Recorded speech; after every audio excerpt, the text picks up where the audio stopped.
माझे सासरे रोज रात्री मला त्यांच्या रूममध्ये बोलवायचे आणि कधी सोन्याची चेन तर कधी पैसे तर कधी वेगवेगळे गिफ्ट द्यायचे आणि मजा कर असं म्हणायचे. माझ्या नवऱ्याने मला त्यांच्यापासून दूर राहायला सांगितलं तरी मी गिफ्टसाठी त्यांच्याकडे जायचे. एक दिवस माझे सासरे मला म्हणाले, तुझ्या बहिणीला एका रात्रीसाठी माझ्याकडे पाठव, मी तिला पण असेच गिफ्ट देईल. मी तिला सासऱ्यांच्या रूममध्ये पाठवलं, पण सकाळी जेव्हा तिला बघितलं तर माझ्या काळजाचे ठोके चुकले. माझ्या सासराने तर बहिणीसोबत. मी रसिका, एक गरीब घरातील मुलगी. आम्ही दोन बहिणी होतो. मी 18 वर्षाची झाली आणि मला गावातील सरपंचाच्या मुलाचे स्थळ आले. माझे वडील खूप खुश झाले. त्यांना वाटलं इतकं चांगलं स्थळ आणि तेही आपल्यासारख्या गरीब शेतकऱ्याला, त्यामुळे त्यांनी लगेच होकार दिला. माझे होणारे सासरे हे गावातील सरपंच होते. त्यांचे वय 55 वर्ष होते. त्यांनी मला बघितलं आणि त्यांच्या मुलासाठी त्यांनी मला पसंत करून टाकलं. बाबांनी माझं लग्नही लावून दिलं. माझ्या सासऱ्यांनी माझ्या बाबांकडून काहीही हुंडा घेतला नाही. म्हणून माझ्या घरचे खूपच खुश होते की मुलीचं नशीब उजळलं. खूप चांगला नवरा आणि खूप चांगला परिवार माझ्या मुलीला मिळाला. गावातही खूप चर्चा चालू झाली होती की सरपंचांनी गरिबाची मुलगी सून म्हणून करून घेतली. आता मीही खूप खुश होते. जरी गरीब होते पण दिसायला मी खूपच सुंदर होते आणि त्याच्यामुळे माझ्या नवऱ्याचा जीव माझ्यामध्ये खूप लवकर अटकला. त्यांनी मला लगेचच आपलं करून स्वीकारलं. लग्नाच्या पहिल्याच रात्री तो मला म्हणाला, तुला माझ्याकडून काय गिफ्ट हवं आहे ते लवकर सांग. मी थोडा विचार केला. मला माहित होतं की यांचं घराणं असं आहे की त्यांच्यामध्ये जे नवरे असतात ते खूप लग्न करतात. हे मला लग्न होण्याआधीपासूनच माहित होतं. मग मी पहिले गिफ्ट माझ्या नवऱ्याकडे मागितलं की माझ्या डोक्यावर माझी सवत म्हणून दुसऱ्या मुलीला कधीही घेऊन येऊ नका. माझ्यावर असंच प्रेम करा. मी तुझी बायको शेवटपर्यंत असू दे. माझा नवरा हसला आणि त्याने लगेचच मला प्रॉमिस दिला आणि बोलला, मी कोणत्याही दुसऱ्या मुलीसोबत कधीही लग्न करणार नाही. तू टेन्शन घेऊ नकोस. माझा नवरा शेजारच्याच एका शहरामध्ये नोकरी करायला जायचा. घराचा सगळा कारभार माझे सासरेच बघत होते. माझे सासरे जरी 55 वर्षाचे होते, पण ते एखाद्या 30 वर्षाच्या पुरुषासारखे घरात वागायचे. त्यांना सगळेच खूप घाबरायचे. त्यांचा आवाज आला तरी सगळ्या घरामध्ये शांतता पसरायची. मी लग्न करून गेल्या गेल्या माझे सासरे माझ्यावर खूपच खुश होते. ते कधीच मला रागवत नव्हते. ते मला खूप गिफ्ट द्यायचे. त्यांच्या रूममध्ये बोलावून घ्यायचे. काय पाहिजे विचारायचे आणि भरपूर पैसे गिफ्ट द्यायचे. आणि मी हे पहिल्यांदा इतके महागडे वस्तू आपल्याला गिफ्ट म्हणून कोणी देत आहे म्हटल्यावर खूप खुश व्हायचे. ते मला दागिने द्यायचे. अशी एकही रात्र नव्हती की त्यांनी मला काही वस्तू दिली नाही. आपण गरीब घरातील असल्यामुळे जेव्हा हे सगळं आपल्याला मिळायला लागतं, आपण खूपच लालची होऊन जातो. तेच माझ्यामध्येही झालं. पण ही लालच एक दिवस मला उद्ध्वस्त करेल वाटलं नव्हतं. मी माझ्या नवऱ्याला एक दिवस असंच सांगितलं की मला बाबा खूप छान गोष्टी देतात. तुम्ही तर लग्नाच्या पहिल्या रात्री एकच गिफ्ट दिलं, त्यानंतर अजूनही काही दिलं नाही. पण तुमचे वडील मात्र मला रोज काही ना काही देतच असतात. तेव्हा माझा नवरा मला म्हणाला, तू त्यांच्याकडून काही गिफ्ट घेत जाऊ नकोस. त्यांच्यापासून दूर राहत जा आणि त्यांच्या रूममध्ये असे एकटी कधी जात जाऊ नकोस. आता मला कळेना की माझा नवरा असं का बोलला असेल. पण मी मनात विचार केला की माझा नवरा माझ्यावर जळत असेल, कारण त्याच्यापेक्षा त्याचे वडील मला जास्त जीव लावत होते. म्हणून मी माझा नवरा गेल्यानंतर माझ्या सासऱ्यांकडे जायचे. माझी सासूबाई तर नेहमीच आजारी असायच्या. गुडघेदुखी त्यांची चालूच असायची. पण नेहमी देवदेव करायला त्या कधीही चुकत नव्हत्या. एक दिवशी मी असंच त्यांच्या रूममध्ये गेली होती, तर माझी सासू बाथरूमचा दरवाजा वाजवत होती. "अहो, किती वेळ झाला बाथरूममध्ये आहात? या आता बाहेर." माझे सासरे आलो आलो म्हणाले आणि बाहेर आले. त्यांच्या हातात काहीतरी पुस्तक होतं. ते पुस्तक ते माझ्या सासूपासून लपवत होते. मी दरवाजात आहे हे त्यांनी बघितलं नव्हतं. सासूला खाली बसवत त्यांनी उशीच्या खाली ते पुस्तक हळूच ठेवलं आणि सासूला म्हणाले, "रोज रोज काय आवाज देत असते ग? बसू देत नाही थोडा वेळ सुद्धा." तेव्हा सासू म्हणाली, "दिवसातून तुम्ही 10 वेळा जात असता. असे इतका वेळ नक्की टॉयलेटला जाता की झोपायला जाता आतमध्ये?" तेव्हा सासरे हसून म्हणाले, "मी 55 वर्षाचा झालो आहे, पण अजूनही मी म्हातारा झालेलो नाही आहे." हे सर्व पाहून मी पटकन तिथून निघून आले. मला आज पहिल्यांदा काहीतरी वेगळं वाटत होतं. पण मला माझ्या नवऱ्याचं बोलणं आठवलं होतं की तू माझ्या बाबांपासून दूर राहा. काही दिवस असेच गेले. तेच एक दिवस मला मोठा धक्काच बसला. माझे सासरे गावातील एका मुलीला आपल्यासोबत घेऊन आले. तिचे कपडे फाटलेले होते आणि ती रडत होती. मग माझ्या सासूने त्यांना विचारलं की कोण मुलगी आहे ही? तेव्हा माझे सासरे बोलले की ही माझी बायको आहे. आता ही माझ्यासोबत राहणार. मला हे सगळं बघून तर धक्काच बसला की 55 वर्षात लग्न, बापरे. आता मला थोडं-थोडं कळायला लागलं होतं, की माझा सासरा काहीतरी चुकीचं काम करतो. माझ्या सासूच्या डोळ्यात पाणी होतं, पण बिचारी काय करणार? त्या घराण्यातले लोक असे होते, की त्यांची खूप लग्न करण्याची रीतच होती. माझे सासरे त्या मुलीला घेऊन त्यांच्या रूममध्ये गेले. माझा नवरा जेव्हा घरी आला तेव्हा त्याला हे सगळं ऐकून काहीच वाटलं नाही. कदाचित माझ्या सासऱ्यांनी आधी पण असं केलं असेल. मी माझ्या नवऱ्याला विचारलं, "तुला काहीच कसं वाटत नाही? तुझ्या बापाने 20 वर्षाची मुलगी तुझ्या घरात तुझी सावत्र आई म्हणून आणली आहे." तेव्हा तो म्हणाला, "माझा बाप असाच आहे म्हणून तुला बोलतो, त्याच्यापासून दूर राहत जा." आता मला समजलं माझ्या नवऱ्याच्या मनात माझ्याबद्दल प्रेमच होतं. त्याला माहीत आहे त्याचा बाप कसा आहे ते. माझ्या सासऱ्यांचं ज्या मुलीसोबत लग्न झालं, जी फाटलेल्या कपड्यांमध्ये आली होती, तीच मुलगी आता माझ्या सासऱ्यांच्या रूममधून एखाद्या महाराणीसारखी बाहेर येत होती. तिला खूप पैसे, कपडे, दागिने माझ्या सासऱ्याने दिले होते. मी विचार करायचे या माणसात तिला असं काय दिसलं जे तिने यांच्यासोबत लग्न केलं? एक दिवशी मला ती मुलगी अशीच बाहेर बसलेली दिसली. मी तिच्याजवळ गेली आणि विचारलं, "तू इतक्या मोठ्या माणसासोबत का लग्न केलं?" तेव्हा ती मुलगी म्हणाली, "हा माणूस खूप चांगला आहे. तो साधा अंगाला सुद्धा हा माझ्या हात लावत नाही. तो माझी खूप काळजी घेतो. नवनवीन कपडे घेऊन देतो, दागदागिने देतो. आपल्याला दुसरे काय हवं आहे?"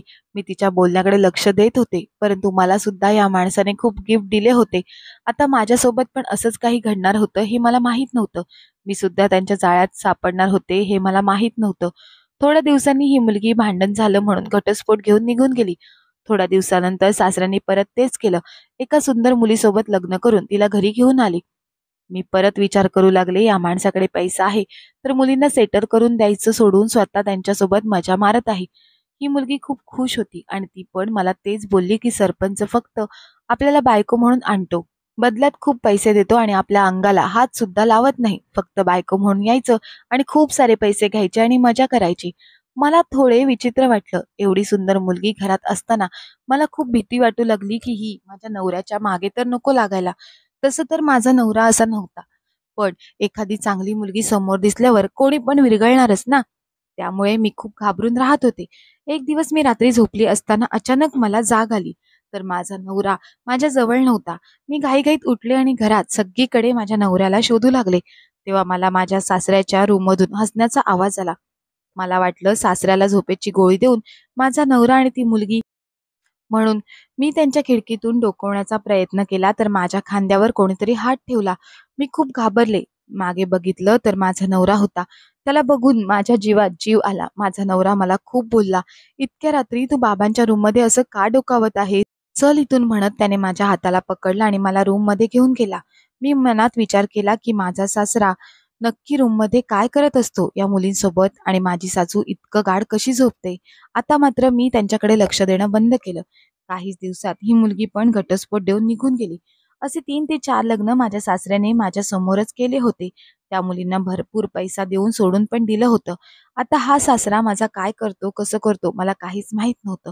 पण नवरा बोलला, की "तू त्याच्यापासून लांबच राहायचे." काही दिवसात मला माझ्या आईचा फोन आला, की "जावई बापू आणि तू जरा एकदा घरी येऊन जा." मी आणि माझा नवरा घाईतच घरी गेलो. आई म्हणाली, की "तुझ्या लहान बहिणीसाठी खूप चांगलं स्थळ आलं आहे. तुझा नवरा आहे तसाच मुलगा आहे. आम्हाला खूप आवडला आहे. तुझं जसं कल्याण झालं तसं आता तुझ्या बहिणीचं पण झालं म्हणजे आम्ही मोकळे हो."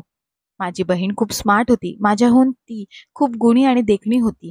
आई म्हणाली, "त्यांना पुढच्या महिन्यातच लग्न करायचं आहे. जर तू आम्हाला काही पैशांची मदत केलीस तर लग्न झाल्यावर आम्ही थोडे-थोडे करून तुझे पैसे देऊन टाकू."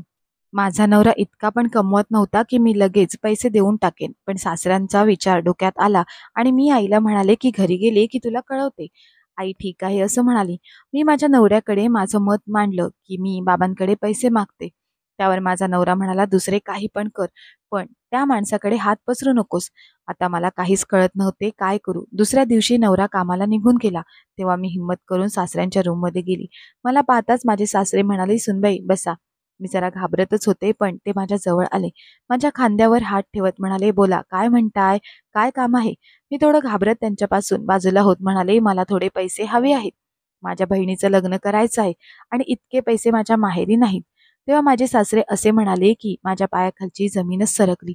माझे सासरे म्हणाले, की "तुझ्या बहिणीचं लग्न माझ्यासोबत करून दे आणि जितके पैसे लागतील तितके पैसे तू माझ्याकडून घेऊन जा." तेव्हा मी त्यांना म्हणाली, "तुम्ही असे कसे बोलू शकता? माझी बहीण आता फक्त 19 वर्षाची आहे. तिचे पूर्ण आयुष्य तिच्यासमोर उभे आहे. तेव्हा माझा सासरा म्हणाला, "अगं सुनबाई, मी प्रत्येकाची मदत असंच करतो. आता जितक्या मुलींसोबत मी लग्न केलं आहे ना, त्यांच्या अशाच काहीशा अडचणी होत्या. कुणाची जमीन गहाण होती तर कुणाच्या डोक्यावर कर्ज होते. मग ते फेडण्यासाठी मी त्यांच्यासोबत लग्न करायचो आणि त्या माझ्या बायका आहेत म्हणून त्यांचे कर्ज पण फिटायचे आणि पुढच्या 15 दिवसांमध्ये मी त्यांना घटस्फोट द्यायचो. तेव्हा मी घरी विचारून सांगते," असं सासऱ्यांना सांगून त्यांच्या रूममधून बाहेर आली. मी माझ्या आईला फोन केला आणि तिला माझे सासरे काय म्हणाले ते सांगितलं. तेव्हा माझी आई माझ्यावर रागवली. "अगं माझी मुलगी आणि तुझी बहीण फक्त 19 वर्षाची आहे आणि तुझ्या सासऱ्यांचे वय तर आता 55 वर्ष आहे. मग ही जोडी शोभते का? तू आणि जावई बापू यांच्यामध्ये फक्त 2 वर्षाचे अंतर आहे. आपण तुझे लग्न त्यांच्यासोबत लावून दिले होते. आता तुझ्या बहिणीचे लग्न अशा म्हाताऱ्या माणसासोबत लावून दिलं तर आपल्याला लोकं नावं ठेवणार नाहीत का?" तेव्हा मी माझ्या आईला म्हणाले, की "फक्त 15 दिवसांची तर गोष्ट आहे. जर आपल्याला पैशांची गरज पूर्ण होत असेल, तर आपल्याला तिचे लग्न माझ्या सासऱ्यांसोबत करून द्यावे लागेल. एकदा का लग्न झाले की 15 दिवसामध्ये ती मोकळी होईल. अशातच माझा सासरा खूप कमजोर आहे. तो तिच्या अंगाला हात सुद्धा लावणार नाही. कारण त्यांनी या आधीचे लग्न केले होते, त्या कोणत्याच मुलीच्या अंगाला त्याने स्पर्शही केला नव्हता. म्हणून तो माझ्या बहिणीला सुद्धा स्पर्श करणार नाही." तेव्हा माझ्या बहिणीने माझ्या आईच्या हातून फोन घेतला आणि मला म्हणाली, "ताई तू असं का बोलत आहेस? मला तुझ्या सासऱ्यांसोबत लग्न करायचं नाही. तो तर माझ्या बापाच्या वयापेक्षा जास्त आहे. मी अशा माणसासोबत माझं आयुष्य कसे काढू शकते?" तेव्हा मी माझ्या बहिणीला समजावून सांगितले, की "तू फक्त एकदा लग्न कर. आपण पैसे घेऊ आणि नंतर 15 दिवसात तो तुला घटस्फोट देईल. नंतर आपण तुला जे स्थळ आलं आहे त्याच्यासोबत लग्न करू. ही गोष्ट कोणालाही माहीत होणार नाही. आपल्याच मध्ये राहील." असे मी माझ्या बहिणीला समजावून सांगितले. खूप समजवल्यानंतर माझी बहीण, माझी आई आणि माझे बाबा या लग्नाला तयार झाले होते. मी मात्र माझ्या नवऱ्याला अजूनही याची काहीच कल्पना दिली नव्हती. कारण माझ्या नवऱ्याला या काही गोष्टी सांगितल्या असत्या तर त्यांनी स्पष्टपणे नकार दिला असता. म्हणून मी त्याच्यापासून एवढी मोठी गोष्ट लपवली कारण माझा नवरा कामानिमित्त बाहेर गेला होता. शेवटी माझी बहीण लग्न करून माझ्या घरी आली. ती खूप नाराज होती. मी तिला समजावून सांगितले, "तू टेन्शन घेऊ नकोस. कोणालाही काहीही समजणार नाही. फक्त 15 दिवसांसाठी तू या माणसाची बायको आहेस. नंतर तुला जिथे करायचं आहे तिथे तू लग्न करू शकतेस." म्हणून माझी बहीण थोडीशी का होईना परंतु खुश झाली. मग मी माझ्या सासऱ्याच्या रूममध्ये जाऊन बसले. माझा जीव खूपच धाकधूक करत होता. पण मला विश्वास होता की तिच्यासोबत काहीच वाईट होणार नाही. कारण पहिल्या 2-3 मुलींसोबत काहीही घडलेलं नव्हतं. त्यामुळे माझ्या बहिणीसोबत सुद्धा काहीच घडणार नाही असंच मला वाटत होतं. कशी तरी ती रात्र संपली. दुसऱ्या दिवशी सकाळी सकाळी मला माझ्या बहिणीच्या रडण्याचा आवाज आला. तिच्या रडण्यानेच मला जागही आली. म्हणून मी घाईघाईतच माझ्या सासऱ्यांच्या रूममध्ये गेली. माझी सासू झोपेची गोळी घेऊन अजूनही झोपली होती. माझी बहीण मात्र आरशेच्या कडेला मान खाली घालून रडत होती. परंतु माझे सासरे रूममध्ये कुठेही मला दिसत नव्हते. मग मी लगेचच माझ्या बहिणीजवळ गेले आणि तिला म्हणाले, "तू का रडत आहेस?" तेव्हा माझी बहीण मला म्हणाली, "ताई तू माझे खूप मोठे नुकसान केले आहेस. तू माझे आयुष्य बर्बाद केले आहेस. तू तर म्हणाली होतीस की तुझे सासरे माझ्या अंगालाही स्पर्श करणार नाहीत. पण त्यांनी तर मला पूर्ण ओरबडले आहे. हा माणूस तर खूपच बेशरम आहे. त्याने तुला फक्त माझ्यामुळे त्यांची सून म्हणून करून आणले आहे." माझ्या बहिणीच्या या बोलण्याने मी खूपच घाबरली होती. ती काय बोलत होती मला काही समजत नव्हतं. माझी बहीण रडत होती. मी तिचे डोळे पुसत होती. "सगळं ठीक होईल," असे मी तिला समजावत होती. तेव्हा माझी बहीण मला म्हणाली, "तुझा जो सासरा आहे ना, तो याच्यासाठीच तुला सर्व गोष्टी गिफ्ट करत होता. कारण तुझ्या नजरेत तो चांगला व्हावा आणि तुझी बहीण त्याची बायको म्हणून या घरात यावी. आणि ज्या 3 बायका त्यांनी केल्या होत्या त्यांना त्यांनी भाड्याने आणले होते. त्याने स्वतः तोंडाने या सर्व गोष्टी मला सांगितल्या आहेत. फक्त तुझे समाधान व्हावे म्हणूनच त्या म्हाताऱ्याने त्या 3ही मुलींना कोणत्याही प्रकारे स्पर्श केला नाही. म्हणजे तूही त्याच्या मोहात अडकशील आणि तुझ्या बहिणीचे लग्न 15 दिवसासाठी का होईना त्याच्यासोबत करून देशील. पण ताई तुझा सासरा मला म्हणाला आहे की मी तुला घटस्फोट देणार नाही कारण तू मला खूपच आवडतेस. गेल्या 8 महिन्यापासून मी तुला मिळवण्यासाठी खूप प्रयत्न केले आहेत. तुझ्या बहिणीला गिफ्ट देत आहे, तिच्या पुढे पुढे करत आहे कारण मला तू खूप आवडतेस. रोज मी तुझा फोटो चोरून पाहत असतो. आता माझ्या लक्षात आले की माझा सासरा बाथरूममध्ये पुस्तक घेऊन का होते. मी पटकन त्याच्या कपाटाचे ड्रॉवर उघडले. पुस्तक बाहेर काढले तर त्यात खरंच माझ्या बहिणीचा फोटो होता. आता काय करायचे मला काही समजेना. मला माझ्या नवऱ्याची सारखी आठवण येत होती. इतक्यात माझी बहीण म्हणाली, "तो म्हणत होता तू आवडतेस पण तुझ्या बापाने मला तुला बायको म्हणून दिले नसते म्हणून मी तुझ्या बहिणीचा हात माझ्या मुलासाठी मागितला. आता मात्र तुझ्या बापाला तुला माझ्याकडे ठेवावेच लागेल, कारण कायद्याने तू माझी बायको आहेस. ताई, तो माणूस काहीही करू शकतो, असं म्हणत माझी बहीण रडू लागली. ताई, तू काहीतरी कर, पण मला वाचव. मी इथे राहू शकत नाही. आता मात्र माझ्या शरीरातील सर्व शक्ती असूनही नसल्यासारखी मला वाटत होती. असं वाटत होतं की कोणीही येऊन माझ्यावर प्रहार करत आहे, परंतु अंगात शक्ती असून सुद्धा मी त्याला प्रत्युत्तर करू शकत नाही, अशी माझी अवस्था झाली होती. त्याच रात्री माझा नवरा घरी आला. मी त्याला झालेला सगळा प्रकार सांगितला आणि रडू लागले. तेव्हा तो मला म्हणाला, मी तुला म्हणालो होतो की त्या माणसाच्या जवळ जाऊ नकोस. तो चांगला माणूस नाही, पण तू माझं ऐकलं नाहीस. आता तू तुझ्या बहिणीचे खूपच नुकसान करून ठेवले आहेस. ती तुला आयुष्यात कधीही माफ करेल का? आता खरंच मी घाबरले होते आणि विचार करत होते. मी लगेचच पोलिसांना फोन केला. यामध्ये मला माझ्या सासूचा आणि माझ्या नवऱ्याचाही सपोर्ट होता. पोलीस घरी आल्याबरोबर मी माझ्या सासऱ्याच्या सर्व करामती त्यांना सांगितल्या. त्यांनी किती लग्न केले होते तेही सांगितले आणि माझ्या बहिणीला कसा धोका देऊन लग्न केले आणि तिच्यावर कशी जबरदस्ती केली आणि तिची कशी फसवणूक केली तेही पोलिसांना सांगितलं. तेव्हा पोलीस म्हणाले, तुम्ही टेन्शन घेऊ नका, आता त्यांच्यावर कारवाई होईल. पोलीस आता माझ्या सासऱ्यांना घेऊन गेले. आता आम्ही खूपच खुश आहोत. काही दिवसांमध्ये मी माझ्या बहिणीला माझ्या सासऱ्यांपासून घटस्फोट घेऊन दिला आणि तिचे लग्न एका चांगल्या मुलासोबत लावून दिले. आणि आता मलाही मुलं झाली आहेत. माझा नवरा सर्व गोष्टी व्यवस्थितपणे सांभाळत आहे. आता सर्वच गोष्टी आमच्या कुटुंबामध्ये चांगल्या घडत असल्यामुळे कुटुंबातील सर्वच लोक खूप खुश आहेत. या गोष्टीचे तात्पर्य एवढंच आहे की लालच खूप वाईट गोष्ट आहे. लालचेमुळेच आपण वाईट काय आणि चांगले काय हे समजून घेत नाही. कारण आपल्याला फक्त स्वार्थ, पैसा आणि आपली अडचण दूर होते ना, एवढ्याच गोष्टींचा विचार करतो. त्यामुळे पुढे जाऊन आपल्याला खूप मोठे नुकसान सहन करावे लागते. म्हणूनच लालच सोडा. जे आपल्याकडे आहे त्याच्यातच समाधान माना.